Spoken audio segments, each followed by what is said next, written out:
أعوذ بالله السميع العليم من الشيطان الرجيم. قل أنبئكم بخير من ذلكم للذين اتقوا عند ربهم جنات تجري من تحتها الأنهار خالدين فيها وأزواج مطهرة ورضوان من الله والله بصير بالعباد.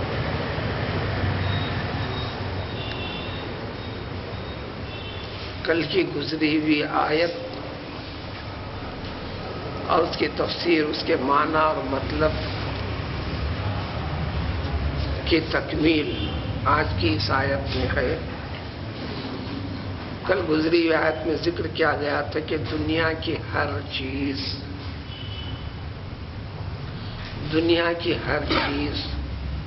جو فطری طور پر انسان مائل ہوتا ہے اور قابل رغبت اس کو اللہ تعالیٰ نے بنا دیا بھی ہے. چند نمونے بھی پیش فرمایا اللہ تعالیٰ نے کہ لوگوں کے لیے دنیا میں جو چیزیں پیش کی گئی ہیں، پیدا کر رکھی ہیں، ان تمام کی خواہش، رغبت اور اس کی چاہت انسان کے لیے بڑی مزین کر دی گئی ہے، جس میں عورتیں ہیں، اولاد ہے، مال اور دولت ہے، سونے کے قسم سے تعلق رکھنے والی چیزیں، چاندی سے عمدہ قسم کی سواریاں، جانور، کھیتی باڑی، یہ سبھی چیزیں، اور یہ تمام کی تمام چیزیں اس کی حقیقت بتایا اللہ تعالیٰ نے. یہ دنیا کی زندگی کے ساز و سامان ہیں، لطف اندوز ہونے کی چیزیں ہیں، لیکن اللہ تعالیٰ کے پاس اے انسانوں، جس نے تمہیں اس دنیا میں رکھا، دنیا کی مزین چیزیں کر دی گئی ہیں، چیزوں کو سب سے اچھا انجام، ثواب اور سب سے اچھے نتیجے والی چیز جو ہمیشہ کے لیے باقی رہے گی، وہ تم کو تمہارے رب کے پاس ملے گی. بلکہ ارشاد رسول صلی اللہ علیہ وسلم ہے اسی آیت شریفہ کی وضاحت سے متعلق: الدنیا کلھا ملعونۃ وکل ما فیہا ملعون الا ما ابتغی بہ رضا اللہ تبارک و تعالی. پوری کی پوری دنیا ملعون ہے، قابل ملامت، قابل نفرت ہے. بلکہ دنیا میں جتنی چیزیں، ہر چیز، یعنی دنیاوی اعتبار سے، ان چیزوں کا تعلق انسان کے اعتبار سے، اس نسبت کے لحاظ سے سب کے سب ملعون ہیں. البتہ یہی تمام کے تمام دنیا کی چیزیں، ان چیزوں کے ذریعے سے اگر اللہ تعالیٰ کی رضامندی حاصل کرتا ہے تو یہی تمام چیزیں عمدہ، خوب اور بہتر ہیں.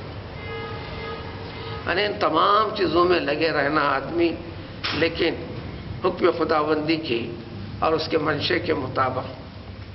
آج کی اس آیت میں ذکر ہے کہ اس کے مقابل میں تمہارے لیے کام آنے والی چیزیں جو بہتر کیا ہیں، کہ فرما دیجئے کہ میں تمہیں اطلاع کر دیتا ہوں.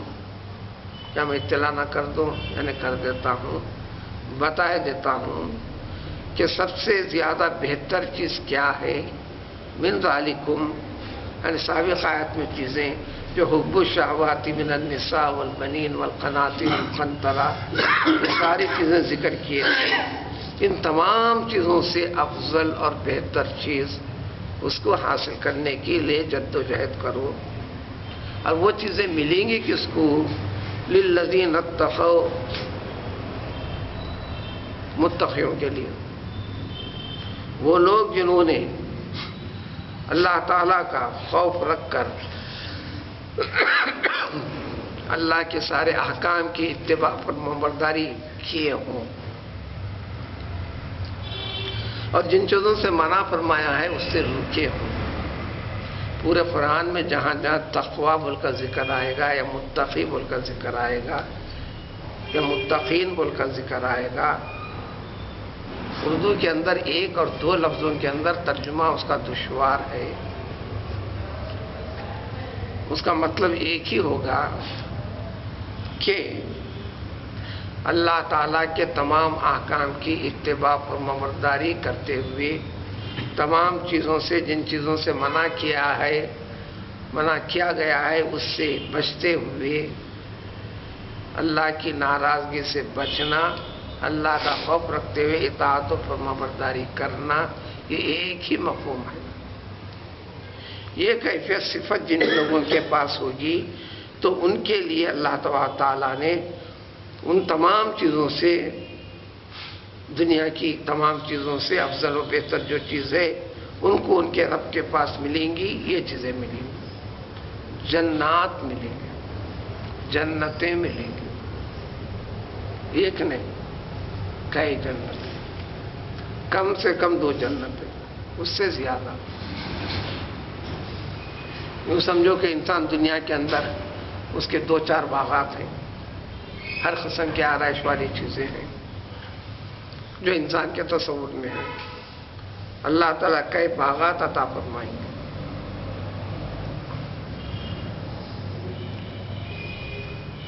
اور یہ بھی جو جنتیں ہوں گی جس میں لفظی ترجمہ ہوتا ہے جس کے نیچے سے، یعنی جس میں گھر کے بازو سے نہر بہتی ہو تو اس کو کہیں گے گھر کے نیچے سے بہ رہی ہے.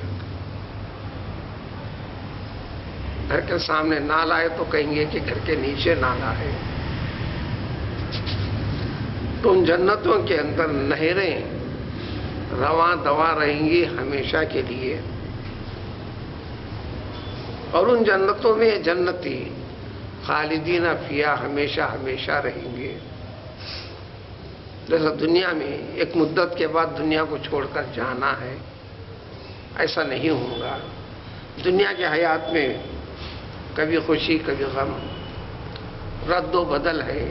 وہاں پر یہ کیفیت نہیں ہوگی، ہمیشہ کے لیے آرام دہ چیز ہوگی. اس کے ساتھ ساتھ ازواج مطہرۃ، پاک باز جوڑے ملیں گے. خلق کے اعتبار سے، خلق کے اعتبار سے، اخلاق کے اعتبار سے کم و بیش دنیا کے انسان کم و بیش نمونے کے لیے پیش کرنے کے لیے بہت کم زیادتی اس دنیا کے اندر کم و بیش آدمیوں کو عورتوں سے شکایت ہے، شکایت والا پہلو رہا ہے، جس کو مختصر لفظ ہے نافرمانی والا پہلو، احسان فراموشی والا پہلو.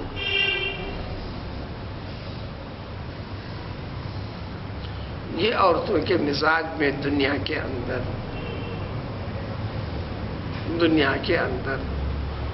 بلکہ نبی کریم صلی اللہ علیہ وسلم نے فرمایا دوزخ میں عورتیں زیادہ رہیں گی. صحابیات نے وجہ پوچھی تو فرمایا تم عورتیں، مرد آدمی زندگی بھر اس کے ساتھ خیر اور بھلا کرتا چلے،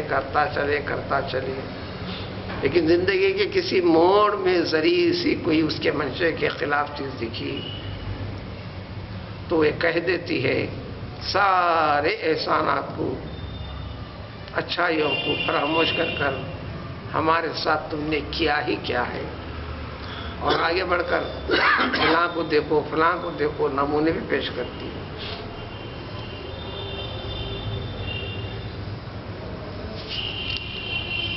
اس لیے کہ عورت کی زندگی جنت اور دوزخ شوہر کے ساتھ جوڑ دی گئی ہے.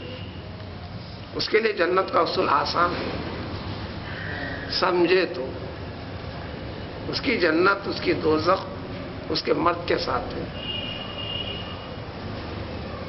مرد کے بعد والا درجہ اس کے ماں باپ، اس کے لیے اس کو ماں باپ کا دیا گیا ہے. تو خلق کے اعتبار سے بھی، خلقت کے اعتبار سے بھی، وجود کے اعتبار سے بھی، خلق کے اعتبار سے بھی، اخلاق اطوار کے اعتبار سے بھی، اور پھر ذہنی فکر کے لحاظ سے بھی پاک باز، بدنی اعتبار سے بھی پاک باز، دنیا میں ایک عورت کے لیے جو مسائل ہیں، ناپاکی کے مختلف شکلیں، ان تمام چیز سے پاک اور دور رہیں گی. ایسے جوڑے ان کو عطا کیے جائیں گے. پھر مزید چیز اللہ تعالیٰ کی طرف سے رضوان، خوشنودی ان کے لیے عطا ہوگی. آیت میں ترتیب کے اوپر قرآن کے ہر چیز پہ غور کرنے کا، سمجھنے کا حکم دیا گیا ہے. ترجمہ سن کر دو کانے ایک کان سے سنے دوسرے کان سے نکال دیں، ایسا نہیں. دنیا کے ساری خوشنما چیزیں اللہ تعالیٰ نے جو پیدا فرمائی ہیں، جس میں انسان فطری طور پر مائل ہوتا ہے، رغبت رکھتا ہے، اس کے مقابل میں ان چیزوں کو ذکر فرمایا اور اس کی 3 کیفیتیں پیدا فرمائی. یعنی ان لوگوں کے لیے، متقیوں کے لیے، ان کا ٹھکانہ جنت ہوگا، یہ بتایا. پہلی چیز اس جنت کو یہ بتا دیا گیا کہ ہمیشہ والا ٹھکانہ ہے، عارضی نہیں ہے.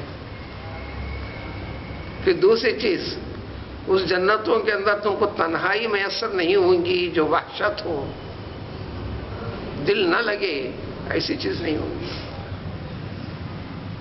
جیسے الفت اور انست کے لیے، مانوس پن کے لیے، دل لگنے کے لیے، بھلا اور اچھا لگنے کے لیے، ان جنتیوں کے لیے جو اچھے ٹھکانے کے ساتھ ساتھ اچھے مزاج کے، ہر قسم کے عیب سے پاک قسم کی چیزیں جوڑوں کی شکل میں، بیویوں کی شکل میں دیے جائیں گے.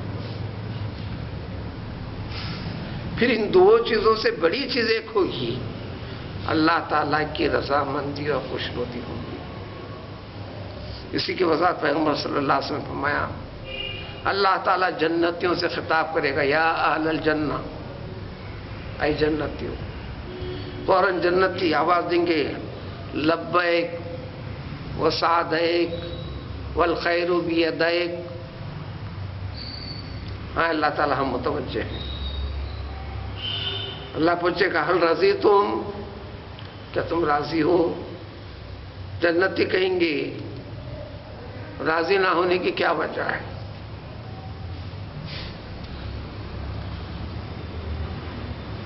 آپ نے ہم کو وہ عطا فرما دیا ہے جو کسی کو عطا نہیں فرمایا ہے.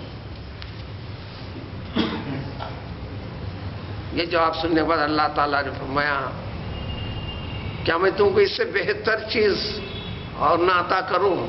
جنتی حیران رہیں گے، اس سے بھی بڑی اور کوئی بہتر چیز ہے؟ فرمایا کہ احل لکم رضوانی ولا اسقط علیکم ابدا.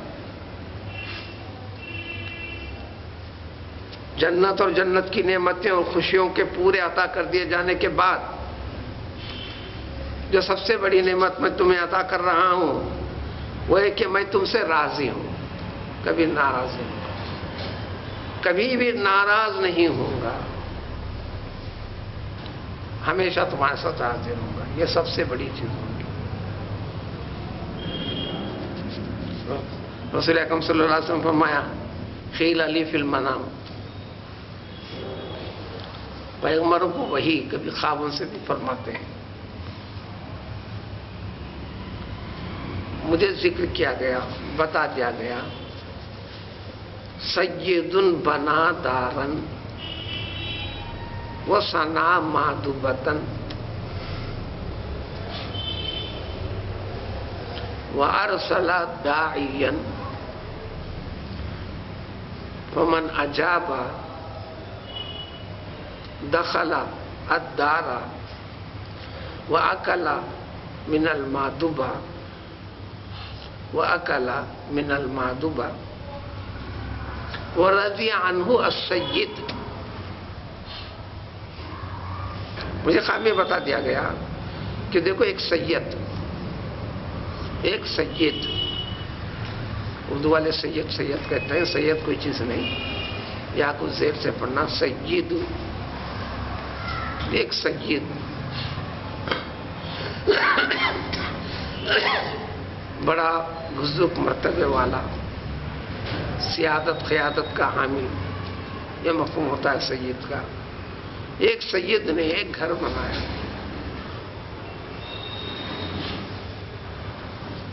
ایک اچھا دسترخوان بھی چنوایا، دعوت کیا. اس دعوت کے لیے دعوت نامے بھیجا، بلا بھیجا، ایک داعی کو بھیجا. جس نے یہ دعوت قبول فرمائی وہ اس گھر میں داخل ہوا. اس گھر میں چنوایا گیا دسترخوان سے کھایا، اور دعوت دینے والا ان دعوتوں سے راضی بھی رہا، خوش بھی ہو گیا. آئے کھائے اور گئے. پھر فرمایا کہ من لم یجب الداعیہ ما دخل الدار وما اکل من المعدومۃ وسقط عنہ السید، اور کما قال نبی علیہ الصلوۃ والسلام. جس نے اس دعوت کو قبول نہیں کیا وہ گھر میں داخل ہوا بھی نہیں، اس چنوائے گئے دسترخوان سے کھایا بھی نہیں. دعوت قبول نہ کرنے، نہ آنے، نہ کھانے کی وجہ سے دعوت دینے والے کو مایوسی بھی، ناراض ہوا. یہ فرما کر بتایا کہ واللہ ہوا محمد الداعی، وہ سید جو ہے وہ محمد ہیں.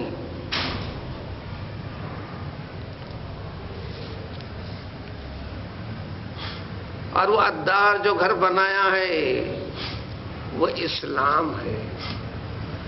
یعنی جو اسلام میں داخل ہوا، اسلامیت کو اپنایا، اس کو طریقوں کو یہ کیا، وہ اسلام ہے. جو کھایا پیا اور پھر اس کے بعد اس کو ملی جنت ہے.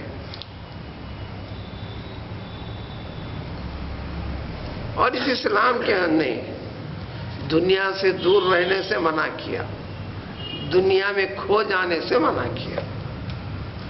قرآن کہا کہ ساری دنیا رغبت والی چیزیں ہم نے تمہارے لیے پیدا فرمائی، لیکن تم اس کے لیے نہیں ہو.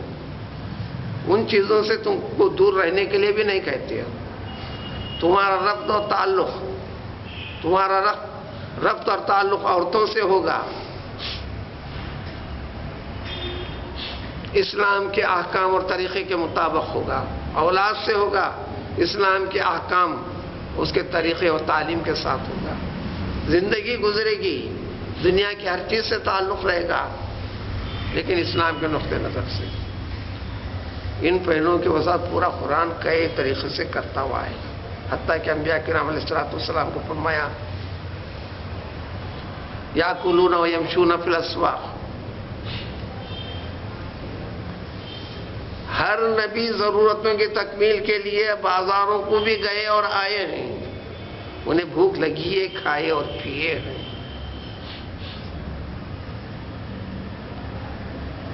زہد مانے دنیا سے دوری، دنیا سے رغبت ختم کرنا، اپنی ضرورت کی تکمیل کو چھوڑنا نہیں ہے، کرنا ہے. اس کے لیے سمجھ بیٹھنا یہ غلط ہے. تو ان کے لیے یہ جنت ہوں گی. جنتوں کے اندر ان کو مانوس ہونے کے لیے، الفت کے لیے پاک اور طیب جوڑے ہوں گے. پھر اللہ تعالیٰ کی رضامندی ہمیشہ کے لیے ان کے لیے ہوگی. یہ تو اعلان ہے، ذکر کر دیا گیا. ملے گا کس کو؟ جس کو دینا ہے. کسی سے غافل نہیں ہے تمہارا رب. واللہ بصیر بالعباد. تمام وہ جنتی جو بندے جنت کے لائق و مستحق ہیں، اس کے تقاضوں کی تعمیل و تکمیل میں لگے رہتے ہیں. تمہارا رب خوب اور بہتر جانتا ہے ان کو، تمہاری اطاعتوں کو جانتا ہے، نیتوں کو جانتا ہے، جد و جہد کو جانتا ہے. اس کے لیے صبر کرنے والے، آنے والی رکاوٹوں کے اوپر صبر کرنے والوں کو جانتا ہے. اس کے بعد تمام کی تمام چیزیں ان کو برابر عطا کر رہے گا. اگلی آیت میں ان کے طور طریقے، عادات و اطوار دنیا کے مظاہرے سے بھی آپ پہچان سکتے ہیں کہ اس راستے کی طرف آگے بڑھ رہے ہیں یا وہ کیفیت اس بندوں کے اندر ہے. اس راستے کی جد و جہد میں میں بھی اس میں سے ایک فرد ہوں. ان کے اوصاف صفات اس آیت سے جڑی ہوئی اگلی دو آیتوں میں ذکر آئے گا۔